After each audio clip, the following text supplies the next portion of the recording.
Hey, what is going on, everybody? Welcome to the Super Lunch Roast Podcast, episode number 74. I am Brendan.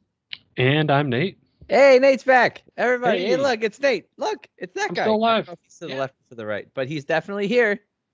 I live. We're going to talk about UFC Fight Night, Darren Till versus Derek Brunson.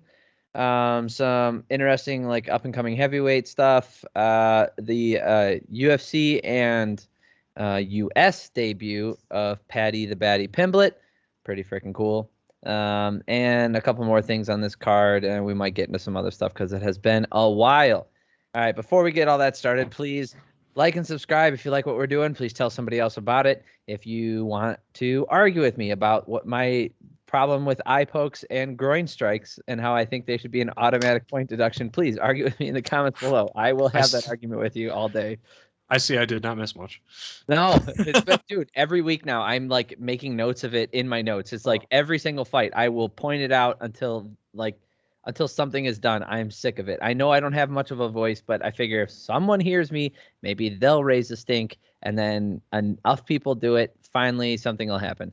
Anyway, Man, if I wanted to nerd out super hard, I would actually take like a sample set of UFC fights, take a look at every one where a groin strike occurs, and then do a data analysis on any correlation between essentially winning and illegal strikes.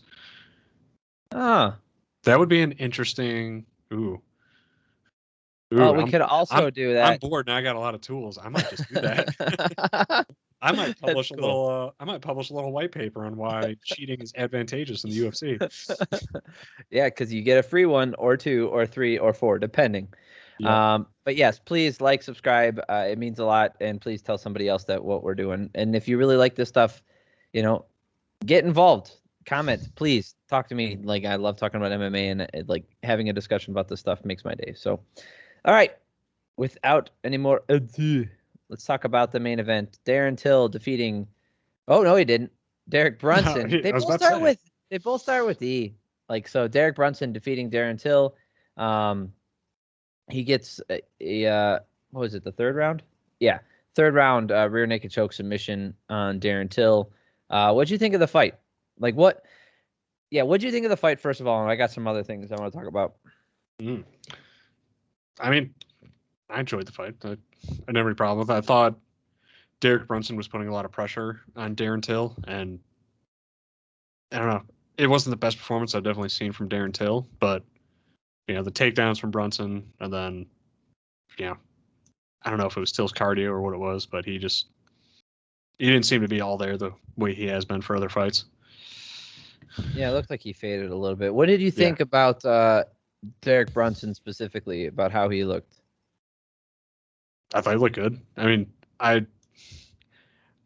don't see him beating Izzy in the form I saw against Darren Till, but I still thought he looked great. I mean, So number 5 or number 6 on my notes is Brunson not showing anything that makes me think he can be champ.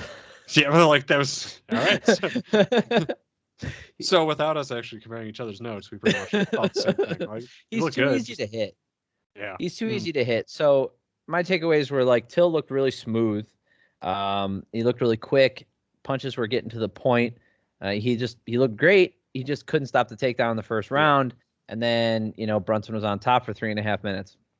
And in the second round, Darren Till prevents 2 big takedown attempts. Like he prevents some takedowns, and then he gets taken down with like a minute and a half into the second round, and then spends the rest of the time on his back again. Oh no, he got back up on that one. But anyway, and then he was no, he was taken down with 3 minutes left. Anyway, he was getting taken down way too easy, and you can't have that and be successful long term because of the wrestling ability of everybody in the UFC has elevated. But like I said, Brunson didn't show me anything that makes me think he can be champ. No, I didn't see anything that is going to beat Izzy.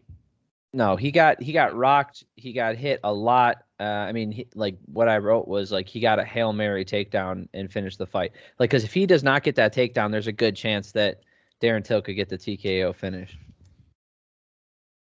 Which is kind of crazy because, like, you think about, like, how dominant Brunson was, being on top, but he really didn't do. I mean, he did damage. He wasn't doing nothing, but you could skip minutes of that fight and you wouldn't miss much.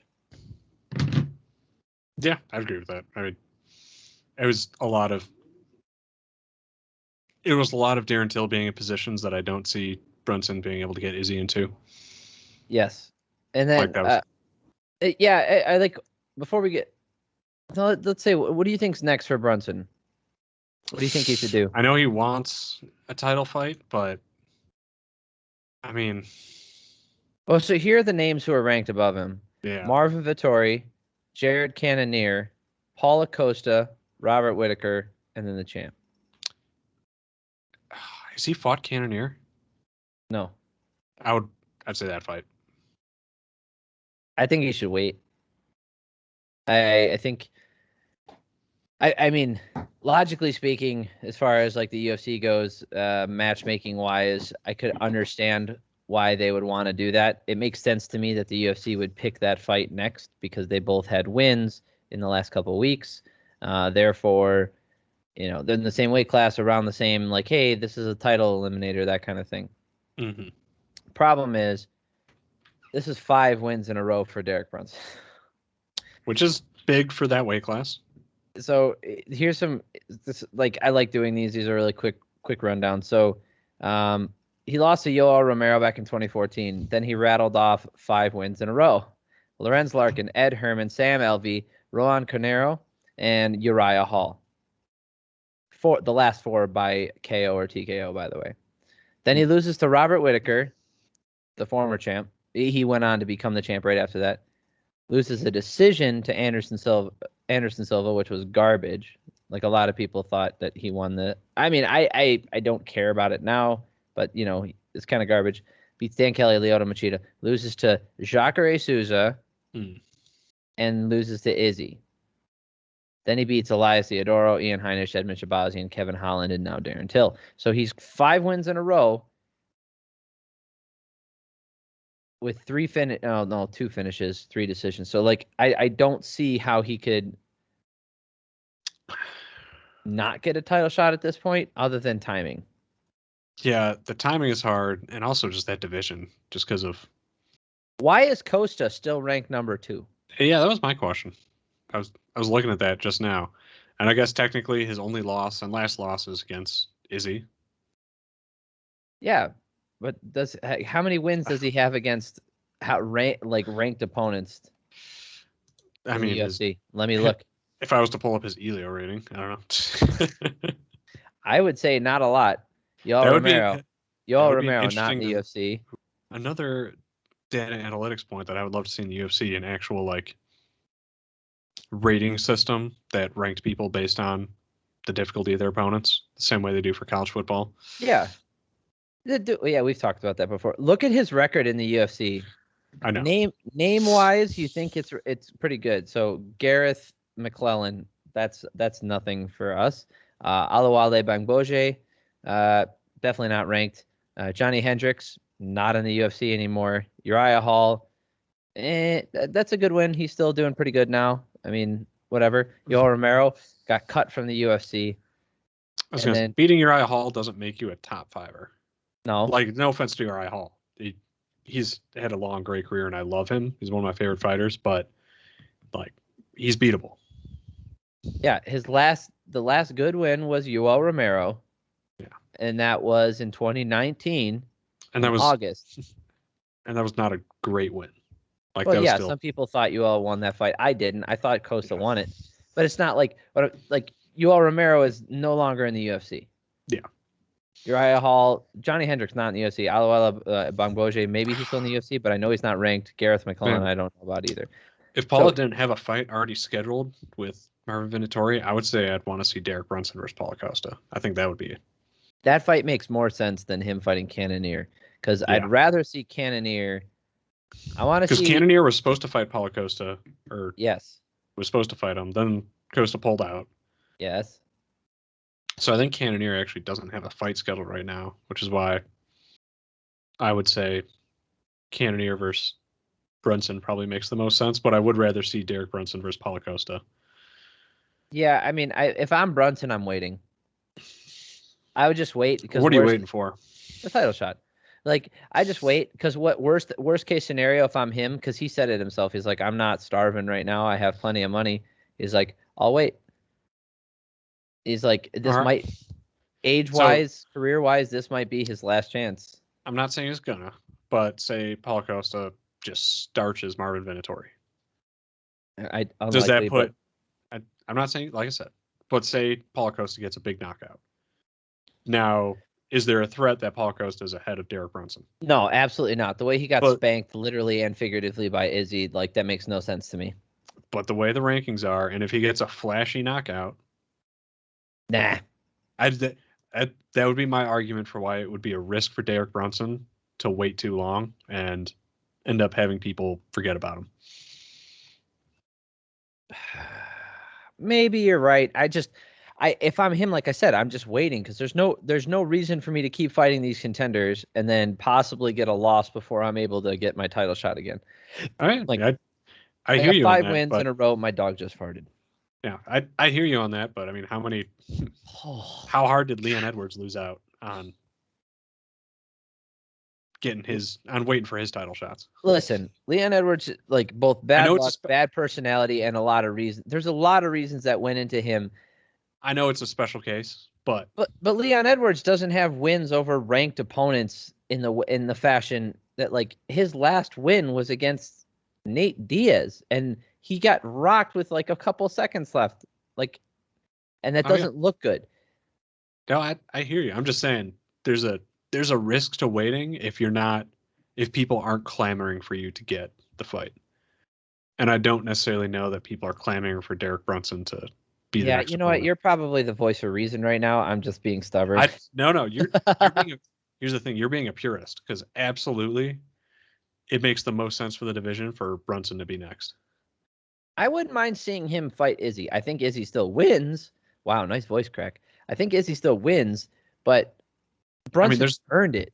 I don't think there's anyone else in maybe the top 10 out of Izzy that has 5 straight right now.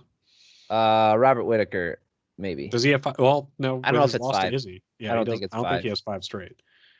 It's probably 4. Yeah, and Derek Brunson is, Oh, it's only 3. It's only 3. Darren Till, Cannonier, and Gastelum. Darren Till getting. Oh, okay. So that takes us over to I think we kind of like said our piece on Brunson. That takes us over to what we think. What about Darren Till? Because let's look at his. This really sucks, by the way, because he has not fought that much, but his losing his last 5 fights.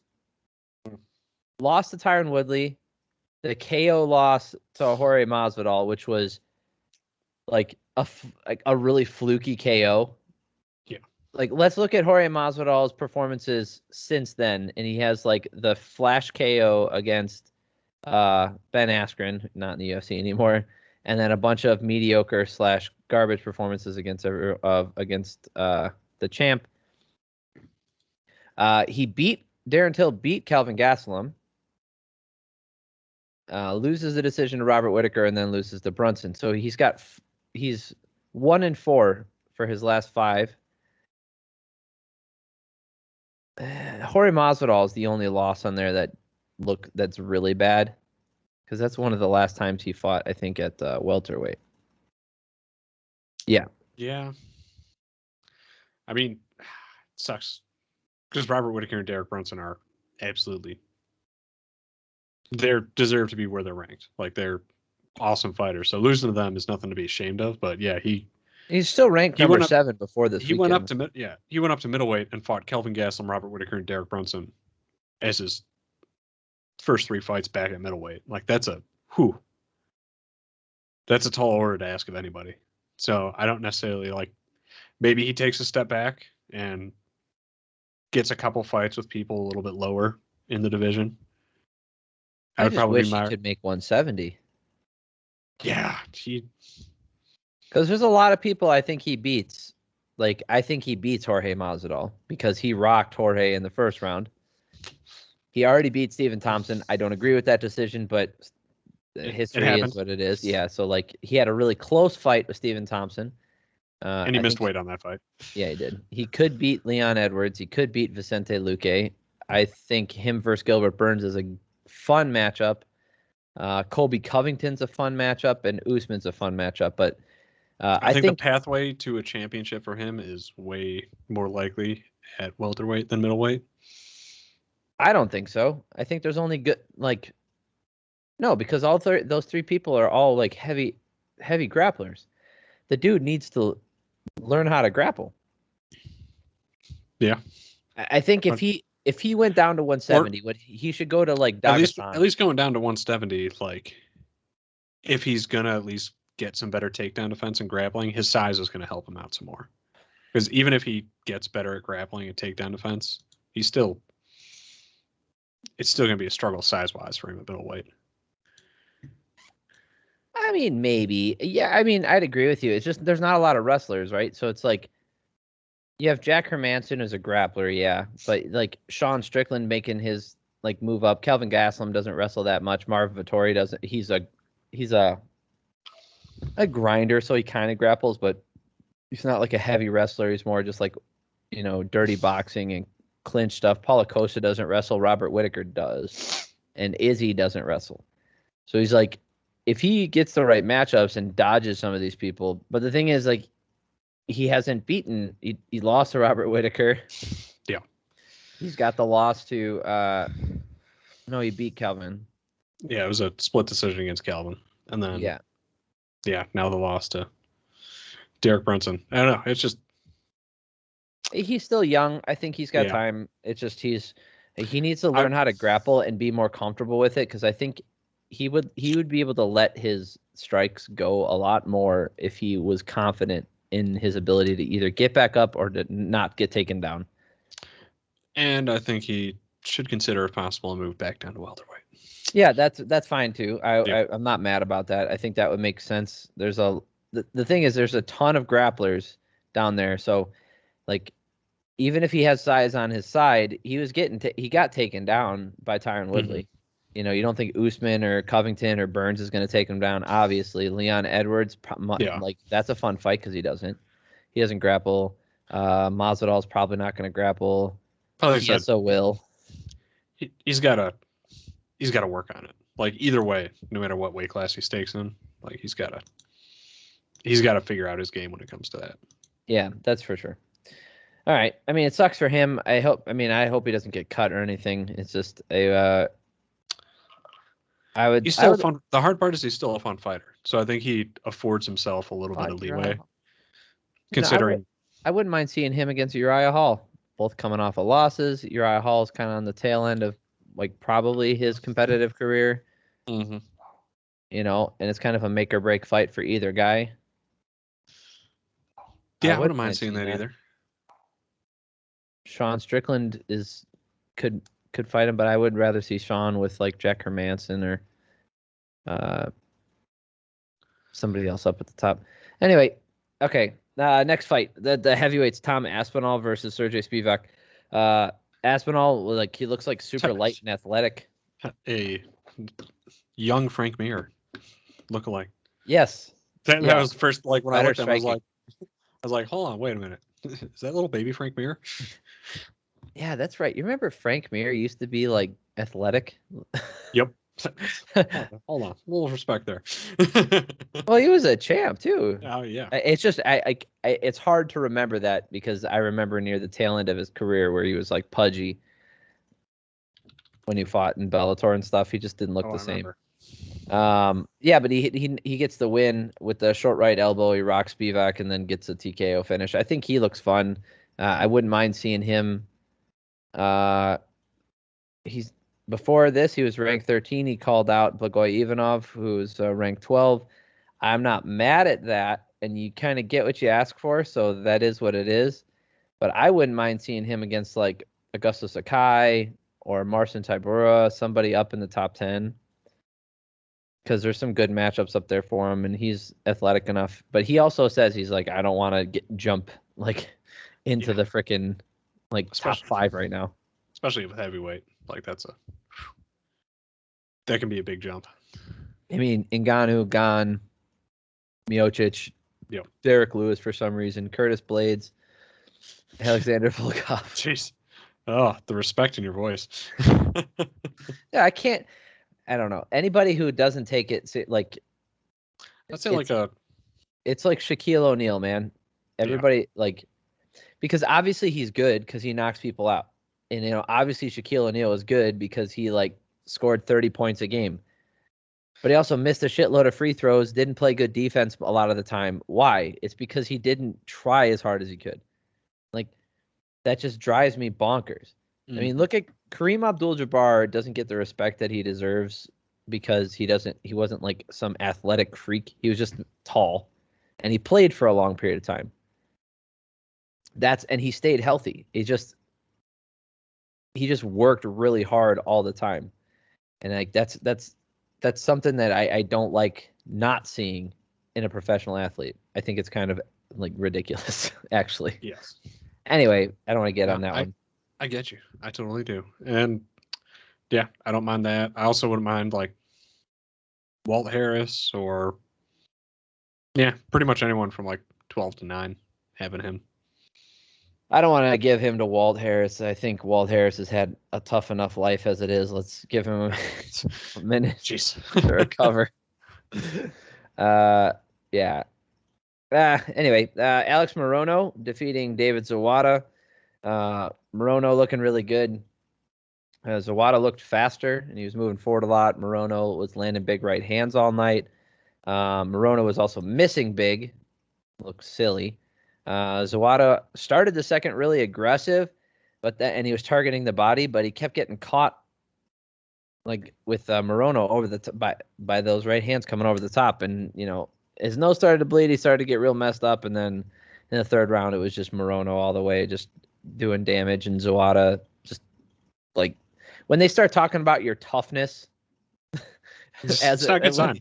Yeah, when the announcer, wow, that guy's tough. He's really this guy.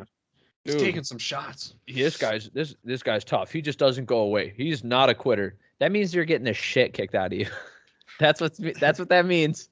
It's not like, wow, this guy's really skilled and he's avoiding all the shots. It's like, no, he's getting hit with everything. Points are piling up against you, bud.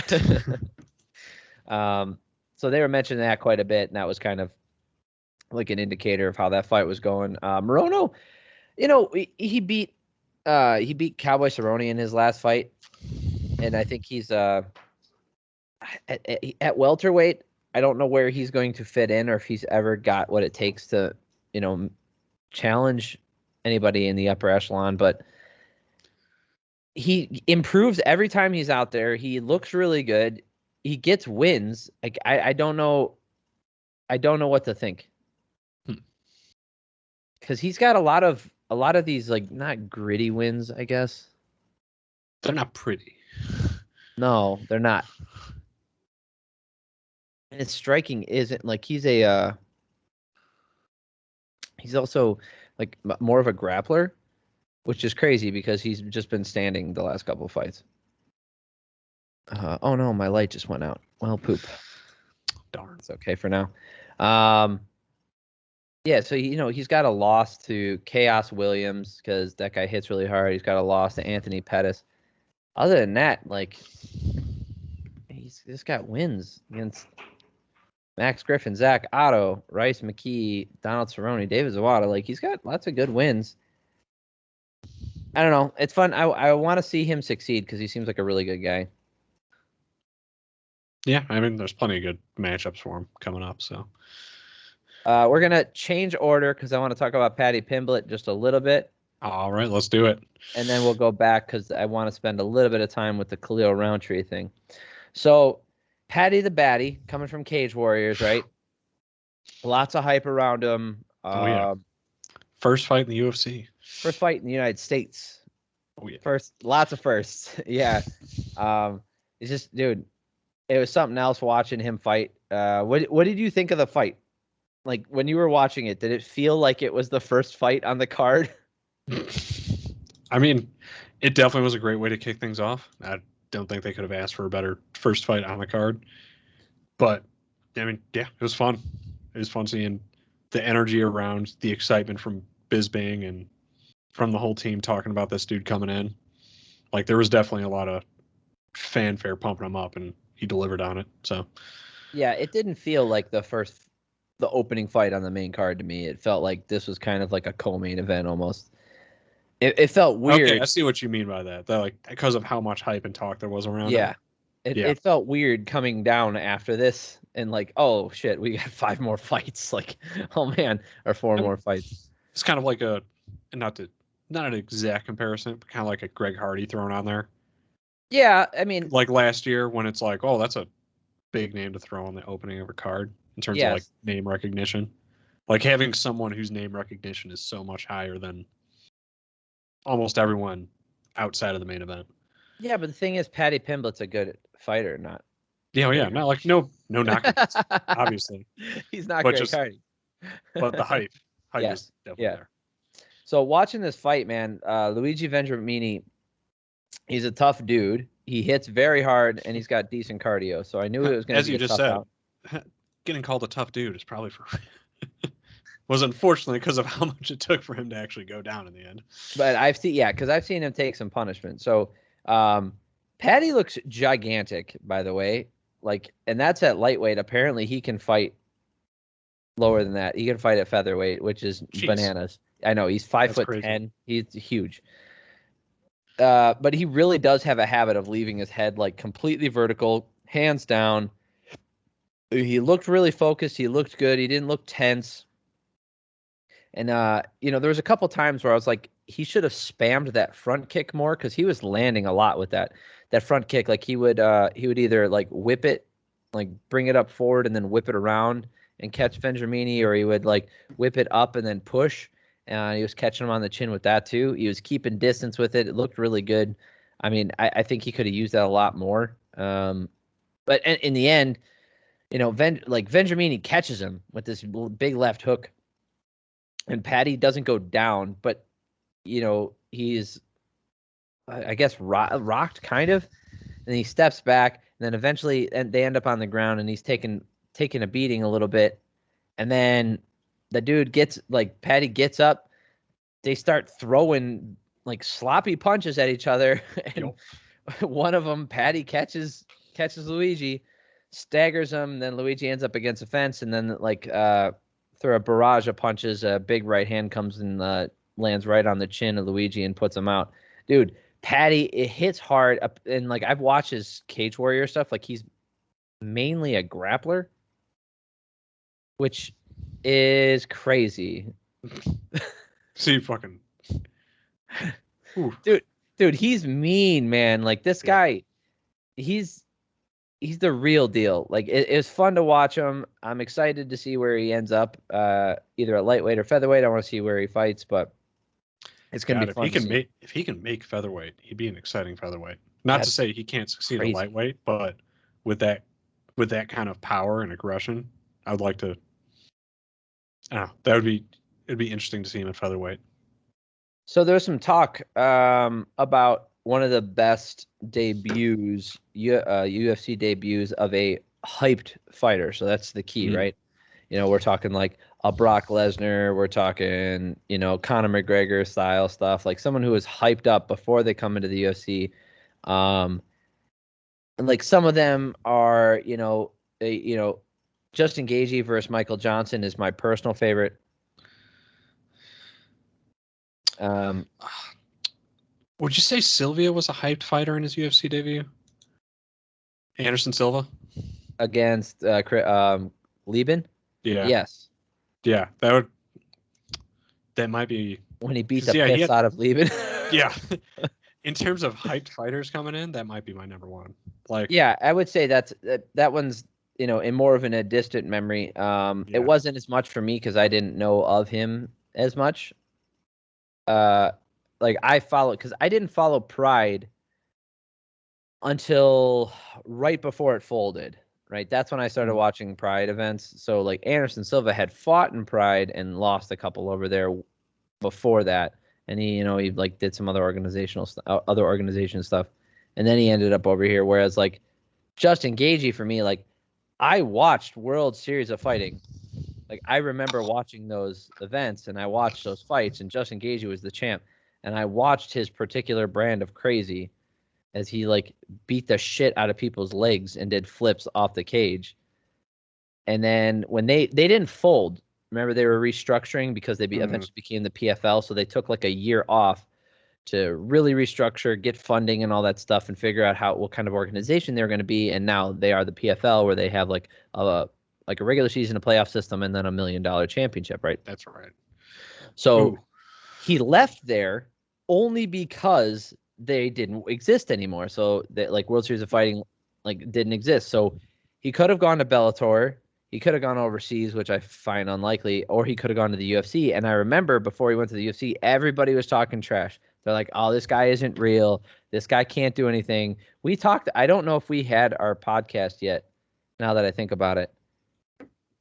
I don't know if we did. I think we might have started like right after like his first couple fights in the UFC. But I remember talking to people about this, and everybody who I talked to and all the hype online was about like this guy's going to get blown out. Michael Johnson's going to beat the crap out of him. He's not going to be able to handle anybody in the UFC. Comes in, got rocked pretty bad because, you know, that's him. Yeah. And then dude just broke Michael Johnson into pieces. Like, dude, like crunched him. Dude, it was unbelievable. And like to have something like I really believed in be like being vindicated like that, it was a big moment for me. So like personally, it was one of my favorites. Ooh, another good one. Alistair Overeem when he made his UFC debut. Oh yeah, and I don't know. Although like, was it against Brock Lesnar? It was against Brock Lesnar. That was his first. Overeem versus Lesnar was his UFC debut.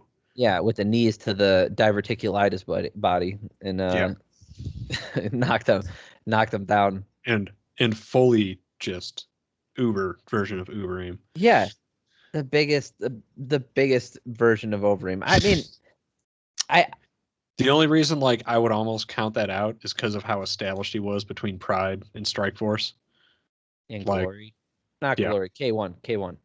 But just like, all right, yeah, the hype is there because he kind of earned it. It's not like a hype of someone coming up. It's a hype of someone established. That's the only reason I would discount the Overeem. Because Eddie Alvarez was a big deal too. People remember him from like because he came from Bellator. Michael Chandler was pretty big coming in and knocking out. But those guys were established in what I would consider a comparable league. Yeah, and that's different than someone coming up through what I would say a minor league, like minor league hype versus a crossover from a like. Okay, I see what you're saying. Level hype, yeah. Yeah. Anyway, I think Patty looked good. He did. Cage Warriors is like a legit organization. It's really like that's where McGregor came from. You know, I'm sure the comparisons are eventually going to creep up, but he has his own particular brand of crazy, his own particular brand of like badass and like I don't give a shit type of stuff. We'll see how that evolves as he moves on his UFC career. But do you like the blonde Beatles look? I think it's fucking hilarious. I think he does it. I know he's got to do it on purpose. Oh, he looks like such a goober. I mean, it's unique. It sticks out. Like it's. I think he's pretty accurate. He was pretty accurate in what he said afterwards. He's like, I'm the new thing. People are going to be calling me out. And he's like, I think he's what Sean O'Malley wishes he was. Mm-hmm.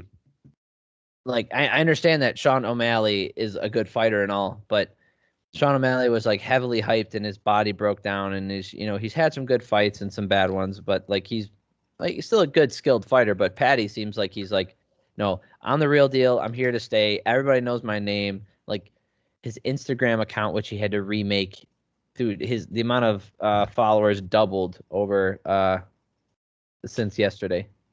Oh, I believe it. He has more followers on Instagram than Leon Edwards. Well, that doesn't surprise me at all. No one knows who Leon Edwards is. Yeah, and they're from the same country. Like that's what I'm saying is like he's from Great Britain. It's very interesting. And it's kind of cool just to see like another hyped up fighter like this, someone who can really like be themselves and take the mantle and not see a bunch of fake Kamaru Usman, fake Kobe Covington, fake what's his face? He just lost the other day. Kevin Lee. Mhm. We don't have to see this fake crap. Hopefully, from him, it just seems very natural, and I love that. So, yeah, I'm excited. All right, so here's one, a little bit of controversy just because of the strike that was used, but Khalil Roundtree defeating Modestas Bukauskas via TKO. No, I would say that's a KO in my opinion. I don't know. I think if you get a no, because if you scream, that's a verbal submission. It's weird. Anyway, so well, it's just strange because it's like if there's no if you scream during a fight in pain, that's considered a verbal submission. Like if you're screaming in pain. But that's a real thing. So if someone's cranking your arm and you scream about it, like they can stop the fight. It's completely within the rules. So in this case, what happened is like Roundtree comes out like a bat out of hell and breaks Bukauskis' nose, and Bukauskis is like running away and like trying to dodge him, and he's just like he looks worried, but he stayed alive. Which, by the way, is not normal for Roundtree. Usually he's a bit of a slow starter. Exactly. And then Roundtree slowed down a little, but he was landing a few leg kicks to the upper thigh, not low leg kicks. He started bouncing on the front knee or the front leg Muay Thai style, and then he timed this like oblique kick to the side of the knee of Bukauskas, because Bukauskas started to land some decent shots, like some prodding jabs and straights. And when he would throw it, he threw his jab out once, and Roundtree tried to time it so that when he threw his jab, because he was heavy on that front leg, that when he leaned in, he hit the knee. He hit the knee with his leg and tried to bend it. But in the first one, he mistimed it. The second time he did it, he goes like this, and then like he puts weight on it, and bam, and it like folds underneath. It was really, really bad. What do you think about that strike in MMA? I think we've had this discussion before, but I think it's worth talking about because it just happened, and I have never seen this exact thing happen, because this is what we all talked about. Yeah, we were talking about this for years in terms of the danger of it being a legal kick. My instinct is that for the interest of the sport, I don't think it should be a legal kick. Why? And all right, I mean, just in terms of the potential for damage. Like, I get, there's the responsibility for like, okay, you should be able to defend against a kick that can do that type of damage. But there's a lot of stuff in MMA that's already banned for the perception of the damage it can do, whether or not it can actually do damage. Eye poke, strike to the crown up here, the mohawk. The whole spine is protected. You're not allowed to strike anywhere along the spine. And it's like, you could make the argument like, oh yeah, well, you should protect your eyes. I'm like, all right, well, now we're just turning the game into a giant eye poke game. Like that's the reality of it. No, I told that's where I go. At. Yeah, and that's where I go with it, is like, yeah, it's legal right now. It probably shouldn't be, because it really does create an incentive to where you can just, try and destroy someone's knee and basically end their career on one fight. So here's where I sit on it, because I don't think, and I'll clarify this. I don't think Roundtree is a bad person for No, absolutely not. And I don't think he should be blamed for the fact that it's legal and he used it from the fight. Yeah, that's one thing I want to make sure I emphasize on. Yep. Yeah, he did nothing wrong. No, absolutely not. What he did was, in fact, I thought was impressive, because he timed it perfectly to do that. Like, he planned on doing that. In fact, he probably did something good by putting on display how dangerous that kick is. Yes, because now there can be an actual discussion. It's not hypothetical anymore. It's always been hypothetical, like, oh, John Jones keeps throwing those. Oh, when Yoel Romero did it to Whitaker, it blew out Whitaker's knee, and he had to fight. Remember, he fought that whole first fight with a blown out knee against Yoel, right? And still beat the shit out of him, by the way. Anyway, Cheers to the So Reaper. yeah, I'm so excited for that title. Oh, that title, man, that title fight's gonna be good. Anyway, so here's where I sit because I lean towards what you're saying. Like I agree that I don't like it, and I think it shouldn't be. It shouldn't be allowed in that like. It's not something you can really accidentally throw for the most part. Like, Well, yeah, but yeah, and here's a the other front kick thing. aimed down at the kneecap is something very easy to avoid throwing. It's not like it's going to cause fighters to have to like completely change up their entire style because like it's not going to prevent people from throwing leg kicks. That would be my only concern is by banning this, are we impacting people's ability to throw leg kicks? And I think you can ban it without impacting leg kicks that much. So like that's the thing is it's hard to ref, right? It's hard to judge, and like hard to police this action. The way I look at it, it's kind of like in my head. I just thought about it. Like I guess it's kind of similar to how you're not allowed to pile drive anyone. You know that's also a rule. You're actually not allowed to dump someone directly on their head, like straight up and down onto the ground. I guess I never actually knew that. Yeah, so like it came up when what's her face, the chick who hits like Vanderlei Silva, she fought Rose Namajunas and got the title, and then she immediately got knocked out by Weili Zhang. Why can't I remember her name? Andrade, Jessica Andrade. So Andrade, like, Rose held on to the arm, and then Andrade picked her up and like dumped her on her head, and that caused the knockout. Right? She knocked her out by throwing her on the ground, and they were saying like, that was really close to being illegal because you're not allowed to pile drive someone like like classic pile driver. You put their head between your legs and then you like hold your body and then go straight down on the ground. That's illegal. You can't do that. Like if you're holding someone upside down, you can't pile drive them into the ground, but you can throw someone on the ground, right? And if they hit their head, so be it, right? During a takedown attempt, like if their head hits the ground, it's completely legal.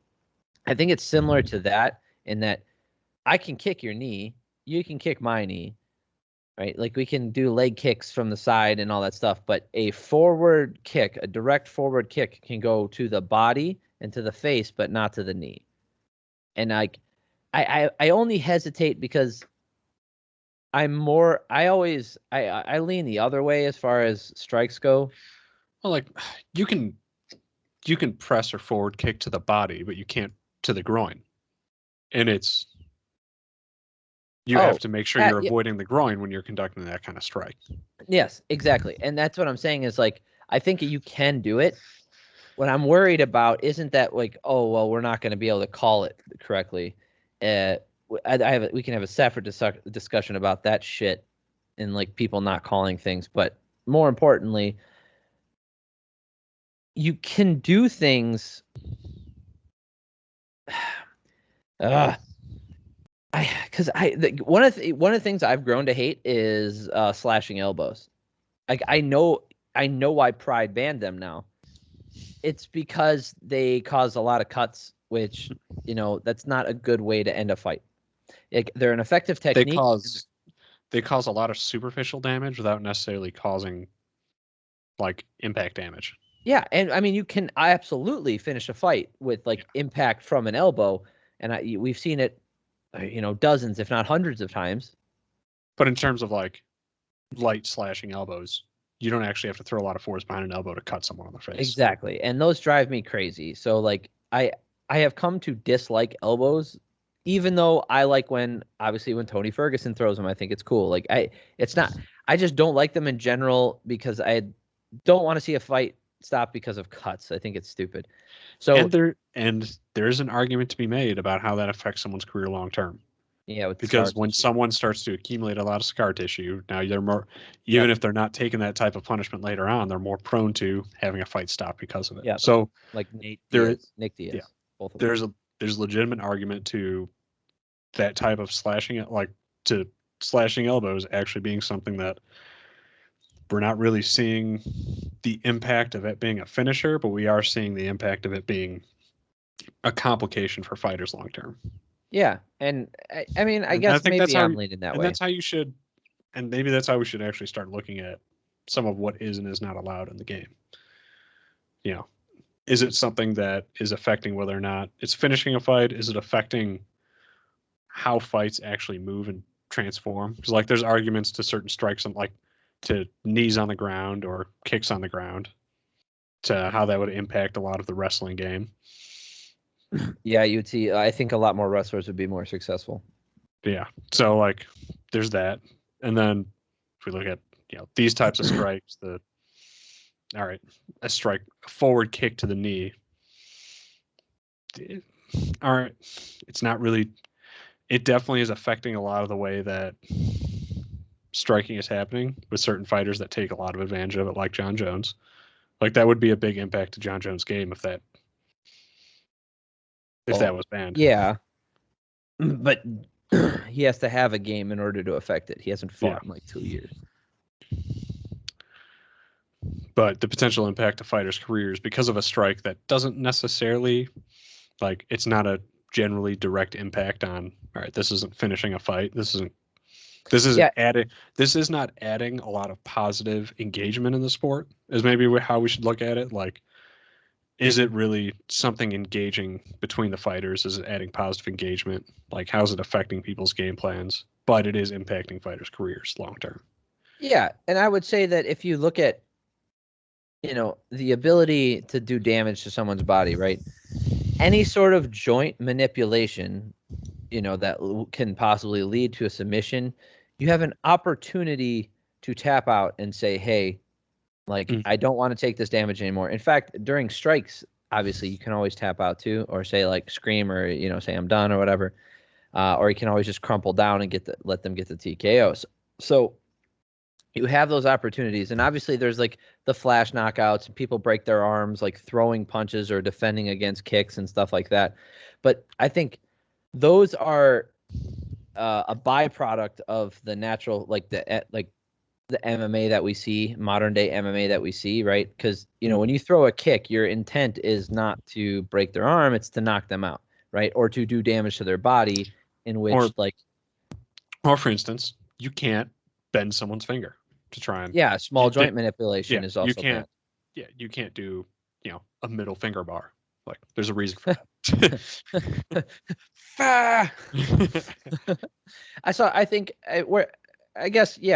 I'm kind of leaning towards what you're saying now.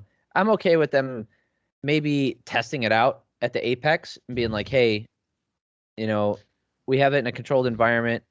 Yeah. Like, we're having a lot of fights here now. Why don't we say, in Vegas, there's none of these kicks. I don't think it's the most pressing rule that needs to get changed. No, we have so many more. Yeah, but if there ever is a rule overhaul, I hope it's on the docket. That would be nice. Yeah. All right, let's go speed round on these prelims. Molly McCann, a training partner of Patty Pimblett. Ooh, strong finish at the end there. Yeah, dude, she came out and then she actually got rocked early or midway through the first round. Did I read it correctly that Kim had a 10-inch reach advantage on her? Yes. Jeez. 10-inch reach advantage. I was trying to remember if I was right on taller. That. Yeah. Whew. Yeah, and Molly just got in there. She was swinging for the fences all the time, landing big shots. It's just obviously she didn't get the finish. But she did get rocked herself because there was a really bad clash of heads. And she got rocked and ended up on her butt. But in the second and the third round, she was moving forward constantly, a ton of pressure, landed big shots against Kim. I mean, I don't know how she does at flyweight. I'm going to be honest. I want to see her against someone else, maybe a little bit more established before we start hopping on the Molly McCann train here. But I think it was a really fun fight to watch. She showed some freaking heart at the end there, that's for sure. And that was a good throwing everything. It was a good fight. It was I've never seen a woman, and this is not yeah. I'm trying to say it without being a dick. I've I would just, well, I'll just say it. I've watched a lot of fights, right? Like I say this a lot. I've watched hundreds, maybe 1,000, over 1,000 fights, in my life. Many of those being female fights. I don't think I've ever seen a woman stand in the middle of the octagon and point to the ground. I mean, I'm sure at some point it has happened, and obviously it's recency bias because it just happened. But dude, she was just like, "Let's go right here." Like I've seen guys do that. I've seen obviously the famous one with Max Holloway. I'm sure it's happened. I just not in recent memory that I can think of. Yeah, and I've definitely seen it happen a lot more, and things like that happen in male fights more often, where they'll like literally just stop walking at like the last 10 seconds and then just Let's do it right here. So overhand right to the end. Yeah, that was a fun fight to watch. Oh yeah, like look, the last what was it? Pedro Munoz versus it wasn't his last fight obviously, but when he was Cody Garbrandt, right, where they just stood at each other and just threw right hands. They like loaded up, throw a right hand, loaded up, throw a right hand. That happens a lot. So it's very not refreshing. It's just interesting to see it in women's MMA, that we've gotten to this point. Let's see. Bantamweight. Jack Shore defeating Ludwig Shaolanan. Sure. So it was interesting to see. Like, I can't believe a British fighter has gone multiple fights without getting taken down. I think he's Welsh, right? So, and I know that sounds like I'm being racist, but I think it's a pretty well-known thing that British people are not great grapplers. They are not known for their grappling. Not a lot of British wrestlers going to the Olympics. It's just not a thing. They joke about it with Michael Bisping all the time. So it's interesting to see a guy like Jack Shore, who is a grappling heavy fighter, getting takedowns in all of his fights and never getting taken down. And at bantamweight too. Yes. So Shore had him in a tight arm triangle, but he couldn't get the finish in the first. Shaolanan was warned multiple times about his fingers being extended and in the cage. So he was warned multiple times. Tisk. Shore was just bigger. Don't you affect the flow of that fight. Oh, and this fight was a perfect example of how you can move forward and get nothing done and lose the fight.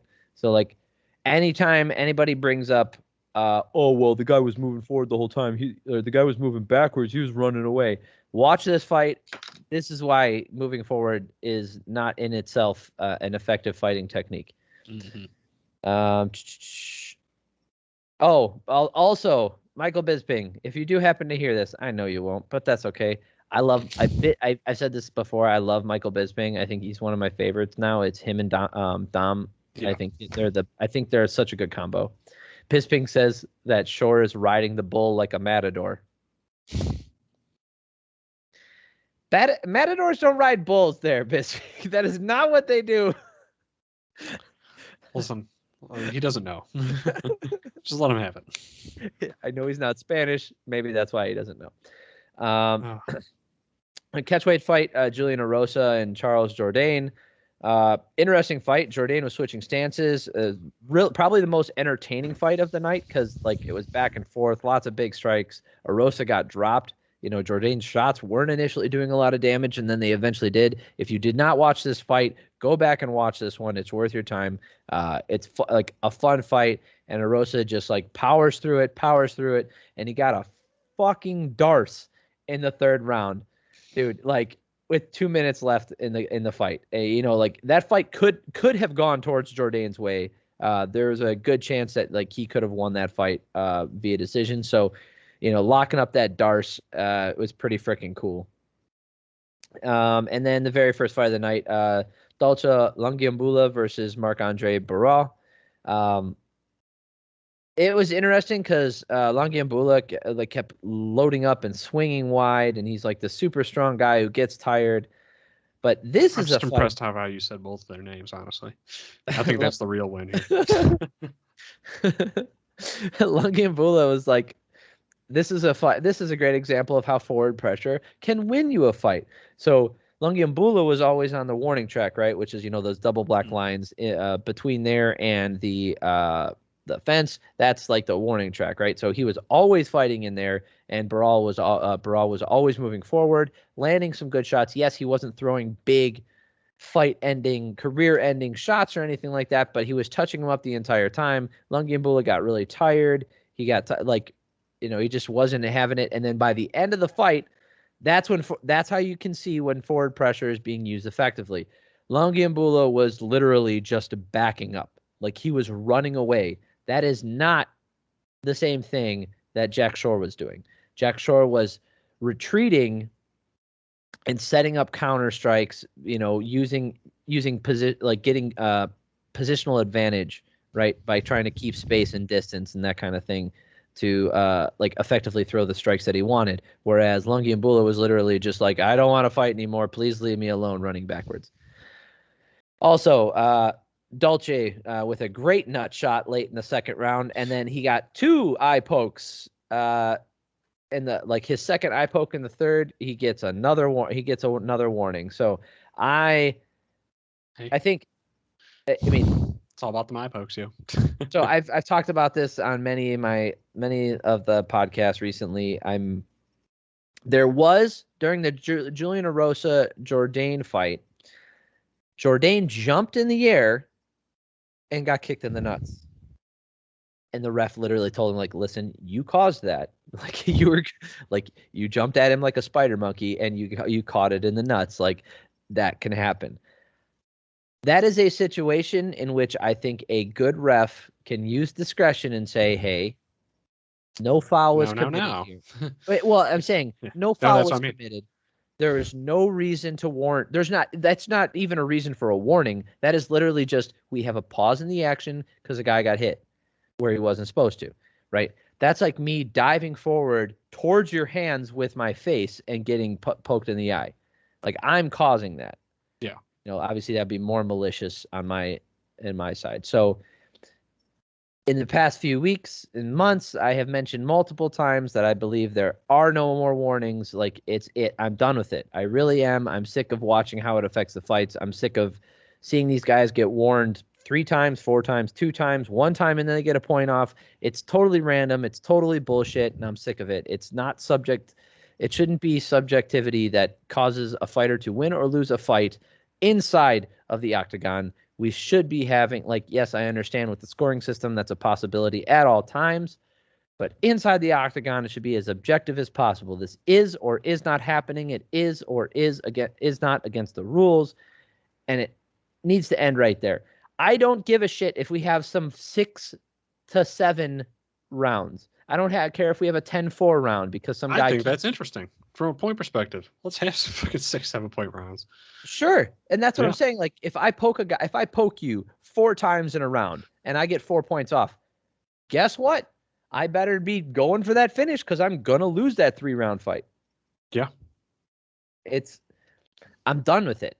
I'm done with it. And seeing guys like, hey, some NFL teams lose on penalties. Yeah, that's a reality. If you look at NFL teams, you can very easily lose a game because your team had the most penalties. In fact, that is an actual indicator that usually holds true. The less disciplined, the less disciplined teams, the teams that are accumulating, hundreds of yards of penalties a game sometime. Guess what? Yeah, that's a touchdown that you just gave up. Yeah, they lose those games, and it's for a reason. It's because they're not disciplined. And a fighter that can't maintain their discipline to not lose points on a round, they're going to lose that fight because they're not disciplined. Doesn't matter how good they are. Yes, and I'm really done. It's a sport, not a fight. Yeah, it is. Like, we have rules for a reason. Follow the rules or get points taken away. That's the end of it. There's no more warnings. That's it, right? And if this means you have to have a half-point must system, then so be it. Because maybe you take half a point off for every, maybe we find out that, oh shit, a lot of these fighters are losing fights because maybe a 1 point is too harsh. And I would be on board if we had a discussion afterwards, right? But the enforcement needs to come first. Like, we need to start taking points immediately after every rule infraction. here's what's going to happen, and it's going to be a good response, is fighters are going to say, once they wake up and realize, oh, I can lose off of a single eye poke, I want new gloves. Yes. That's if you flip this out, the impetus on the fighters is probably going to be, hey, they're going to pressure the UFC for new gloves because the gloves make it hard. I Yeah, think they that's a good splay thing. your hands open. Exactly. So it's going to put pressure on the UFC to change that because they're going to hear the outcry from the fighters of, hey, I don't want, for the ones that accidentally poke someone in the eye and lose a fight because of it, that's what they're going to be complaining about. The glove is keeping my hand open. I need a new glove. Yeah, I'm okay with all of this. Exactly. That's what I'm saying. Screw it. Do a full point. Do you know I don't remember eye pokes ever being an issue in Pride? Yeah, and we had some fun times back in The the exception Pride of some days. raking. Like there was that, but that's its own issue. Yeah, like we had. I say we. I didn't watch it. Like I said, I wasn't. I've gone back and I've watched every Pride event. Um, I have all of them on DVD, and I think they're awesome. Um, it's pretty cool to go back and see that even back then they understood that, like, these gloves are going to be a problem. We have to make sure that they're not making it worse. And they're arched. They're like this. Yeah. This is how the glove naturally sits, and it doesn't affect grappling. The only thing it does is it makes it so you have to forcefully splay your fingers out. So you are actively causing those eye pokes. There were eye pokes in Pride. Yeah. It did happen. It just was Well, not as common. Dude, it's every event. I can go back through my notes right now and I can tell you, I can look at every event and I guarantee you at every single one there's an eye poke. 100% of the time we have an event with an eye poke. And you're like, "Oh, well, we have 10 fights on this card." That's not enough. That means 10% of the time more. It's got to be more than 10%, by the way, because there were other nut shots and other like eye pokes and nut shots, right? So we're talking about fouls, but eye pokes happen every single fight card. Yeah. Right. That it's a problem. It is, for people that are actually fans of the sport, it's a huge problem. It's stupid. Yeah. It's a stupid thing. It's just stupid. It's a quirk of having open grappling gloves. And also fighters that know they can get away with it. Like I don't want to just put on the gloves. There's a lot of fighters that John know Jones. they can get away with it. Yeah. Yep. Yeah, if I know here's the thing, if I have a long reach and I know I get at least one foul for free, and I reach out and I can make it so you can't see. I mean, DC did it to Stipe in the first fight. He poked him in the eye multiple times and he made it hard for him to see. Never got a point deduction. Yeah, it's super effective. Yeah. Ooh, critical hit. It was super effective. Yeah, legitimately. Shoot. Like, if you hear fighters talk about it, there's not much you can do about it. For the fighters that operate on that style and just stick their hand out there, I mean, it's not like there's really a good counter to someone just having their arm outreached with their fingers out. Kick him in the dick. Yeah. They poke you in the eye, you kick them in the penis. They get one, you get one. Let's see which one's worse. That's man, I want to watch Karate Combat. It looks like so much. I've watched a couple of the fights on Karate Combat. Dude, go watch them. It's on. Just go online. Just search Karate Combat. It's fantastic. Boss Root and GSP are a part of it. Robin Black is a part of it now. Also, this is what reminded me is Boss Rutan. You remember he made that self-defense thing, the video, like back in the day in the bar, bang it up, bang it up. Oh, look at this! Here we go. Like that guy, like him, like commenting. Oh, I've seen this. This is the one in like the basically swimming pool that looks like. It's got like they're flat, but it's like a four-sided like pit. Yeah, like Tony Hawk's Pro Skater. Pro Skater, yeah, dude, dude, it's awesome. No, like it's the fights are really competitive and they're really good. Yeah, I believe you. I like the setup. That's cool. Yeah, and guess what? No cage. It's nice. That pit thing does work.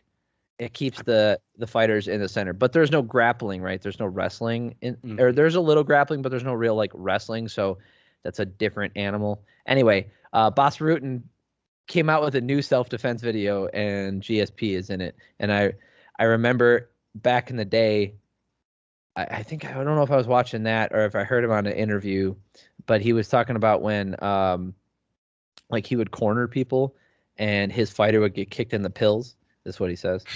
He's like, hey, if he kicks you in the pills, kick him back. Kick him in the pills back. And I mean, I know it sounds dirty and childish and petty or whatever, but dude, can you think of anything else more even than like, oh, well, give him 5 minutes, or let me kick him in the penis. Like, let me kick him. Like, I will kick him. Yeah. We'll use the honor system. I'll make it the exact same amount of force he kicked me. Screw it. Yeah, I like it. Yeah, this looks dope. I'm gonna check it out. Maybe Yeah, maybe we do a little special event talking about Karate Combat Combat recap. is a lot of fun to watch. Maybe we'll talk about it next week. But it's Yeah. all their fights, like all their events are on their website, free to watch. It's really cool. Well, unfortunately, next Sunday I'll be on a plane to DC, so That's okay. yeah. Let's see. Maybe Anything Saturday, else though. interesting going on? That's all the fights.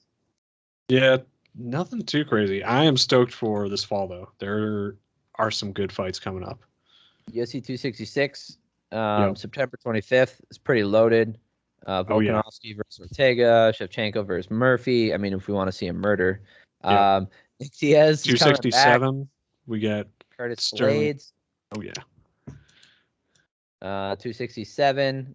And it hasn't even been filled out yet. And Jan Blachowicz is finally defending his title against another light heavyweight for the first time in Glover Teixeira. Getting another shot. Getting another shot at 120 years old.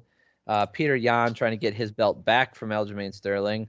As much as I like Eljo, you know. And then the fight card that I am most excited about. Oh, the one that got filled out. Oh yes. Kamaru Usman, Colby Covington, Rose Namajunas versus Wiley Zhang, Justin, the highlight Gagey fighting Michael Chandler. I like that they still use the picture with Justin Gagey with the belt because he did hold the belt. Remember? Oh yes, I do remember. Yeah. Sean Strickland fighting Luke Rockhold. Why? Anyway. And Frankie Edgar. Frankie Edgar fighting Marlon Vera. It's going to be interesting to see that one. Jermaine Durandamy's fighting Irene Aldana. That's a banger. Ella Quinta fighting for the first time in forever. Like I said, I'm excited. Yeah, there's lots of Mackenzie Dern fighting Marina Rodriguez. That's actually a really good fight. Yep. That's coming up in October. Thiago Santos versus Johnny Walker. All killer, no filler. Misha Serkinov versus Krzysztof Jotko. I feel like they fought before. Yeah. Lots of good stuff. Oh, yeah. Let's see. There was one more thing. I was watching the fights. You didn't want to talk about the Jake Paul Tyron Woodley fight, did you? We can. I've talked about it before. I don't think there's really much to say about it. I think there's one interesting thing to say in that Jake Paul is more competent than I thought. Let's put it that way. Fair enough. He's more competent.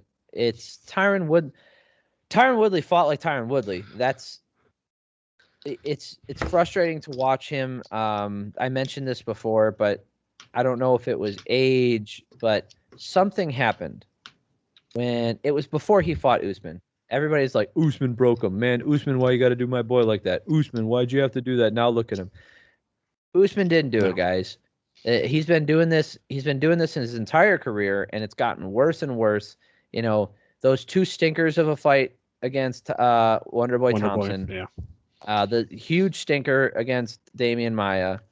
Even when he started putting together his highlight reel, it wasn't like he was like just popping off. Like he was still a very cautious fighter. It's not luck that he got it, but when he fought Kelvin Gastelum, I think he lost that fight. When he fought Rory McDonald, he did lose that fight. He looked exactly like this. Like if you it's very interesting to look at his career. Like, he has a couple good wins. Obviously, the Robbie Lawler, because he caught him with a big shot and knocked Robbie Lawler out. Like, that's what he did. Other than that, I mean, in the last couple fights, I don't know what to say about him because I don't remember them being that good. I think he won against Stun Gun. His best Darren looking Till. fight was Darren Till, with the submission. So this is what gave him the title shot, knocking out Josh Koscheck back in 2013, which that's whatever. The leg kick that hurt Carlos Condit's knee. Okay, so he finished that one. Loses to Rory McDonald convincingly. Beats Dong Yeon Kim. He won a split decision against Kelvin Gastelum. I maintain that he lost that fight. He looked like shit. And then he gets a title shot after a split decision win. And then he knocks out Robbie Lawler. Has the draw with Stephen Thompson. The majority decision against Stephen Thompson. the decision against Damian Maia. And then the submission against Darren Till, when Darren Till did not deserve that title shot. Then losing to Kamaru, losing to Gilbert Burns, losing to Colby Covington, losing to Vicente Luque. Didn't win a round. He lost 5 rounds, 5 rounds, 5 rounds, and 1 round. 1, 2, 3, 15, 16 rounds. The last 16 rounds of his... No. Yes. The last 16 rounds of his UFC career, he lost. And it wasn't even close. There was nothing when you watch that showed that he was gonna do anything ever again in the UFC. And when he left, I had hopes that he could land that big right hand. And I mean, he did hit him, and he did get an unscored knockdown, because that was a knockdown leaning up against the ropes. Should get a standing 8 count. But even with that, there's not enough points to win the fight. Anybody out there who says that Tyron Woodley won that fight, you're high. You're watching the wrong fight. You're not looking for the right things. The dude didn't win. It's really embarrassing, actually, that a professional fighter like that can't change his... I mean, lost to a guy coming into it. He's been boxing for 3 years, but he was in. So the Paul brothers are like pretty athletic guys. Like they are, like they're no doubt they're athletic guys, and he's taking it seriously. But there's like, God, I hate to cast doubt on it, but in terms of athletic guys taking it seriously versus someone who's a pro fighter who arguably was having striking and boxing training for his entire professional career, like there should be a different level on display than there was. No kidding. Yeah. Like that's what disappointed me the most. It wasn't the fact that he didn't get the win. It wasn't the fact that he didn't get the knockout. It's that he looked like shit. Like, I've never been a Tyron Woodley fan. It's that they actually looked on the same level. Yeah. Like that was my takeaway. It was like, wow, this is a good fight. Like, I was like, oh, this is a good fight. It shouldn't be a good fight. Dude, his UFC career is peppered with losses and questionable decisions. Dude. Do you know what this fight told me? Jake Paul really knows how to pick his opponents. Yeah, that's what he's doing, the Dana White thing. Dana White, for all his flaws, which he has a lot of, he's pretty good at knowing when to part ways with people. Yep. And let's be real, Jake Paul is good at taking someone that can either talk shit or look scary and can get hyped up. And then, but he knows in the back of his head, yeah, I can probably beat this dude. Yeah, and maybe Ben Askren's not so much of a pushover, eh? Well, let's not talk about that fight. That was all. That was embarrassing for other reasons. Dude, he had double hip surgery. Like, what do you want? All right, I think that's it. Unless you got something else. No, I feel good. Cool. All right, guys. Thank you for making it to the end. I really appreciate it. Make sure you like and subscribe, all that good stuff. Go back and, we don't have a lot of evergreen content, so go back and look at some of our other stuff if you want to see some of the other breakdowns that I've done, especially leading up to other fights. I break down every fight on every card usually. If you like what we're doing, please tell somebody else about it because I do this every week. We talk about MMA mostly. We talk about some other stuff sometimes, and then every so often, like we'll do like a separate one with like a movie review or something. And then we gotta get pumped and ready for the next Karate or yeah, Cobra the Kai season. Yeah, we When gotta. does that come out? I gotta look again. I don't know. I just saw the first like teaser trailer for it. So Okay, we definitely have to go over like we gotta do a recap and we gotta go over predictions. Okay, we'll do this again. We'll do this again because last time I was kicking myself because we started it and then we stopped and I was like, we waited too long. People aren't going to be interested in it. So we kind of just didn't do it. But I was pissed at myself because I predicted exactly what would have what happened in the last season. Like I missed I didn't like there was like obviously minute details that I was like, "Oh man, I knew he was going to go left right there." Like obviously not that, but I knew at the and the end overarching story teaming up. I knew that like Reese would be taking over and like there's a lot of things that I saw coming and I'm glad and it was still satisfying to watch. So I'm going to watch the series again. Maybe we'll do like a season 1 review and a season 2 review type of thing. We'll pepper those in. Let's hear. When is it coming out? Because we need to do this. We need to plan this out. Yes. Yeah. Cobra Kai. Season 4 release date. It is coming out August 5th is when it was announced. That's so I was like, wait a minute. December. Yep. December 2021. No exact date. All right. So we will do that probably in late November. Okay. Yeah. Sweet. I started watching What We Do in the Shadows last night. That's a great show. I watched the movie a long time ago. I love the movie, and I was told I remember seeing ads for the show. It starts off a little slow, but I didn't like the first episode. Yeah, it starts off a little slow, but the more time you give it, the more it builds up, and the more you'll fall in love with it. So I was under the impression that the guy who plays the energy vampire, I was under the impression that he wasn't an actual vampire. He was just like some guy who was like really annoying. Oh no, he's legit. But then like the third or fourth episode in, you're like, oh shit, no, he actually is a vampire. And that face that he makes, he's like, yeah, it's hilarious. I love it. Anyway, like, subscribe, all those things. Please tell somebody else about it. Comment down below. Tell me what you thought I said wrong. Tell me what you thought about Nate saying right, because he's usually right in these scenarios. Tell me how much you miss me so I can come back. Yes. Yeah. Even like when I did one with Hassam, like he was like, we want Nate back. I'm like, shut up, man. All right. I think that's everything. All right. Oh, yeah. Love y'all. Take care.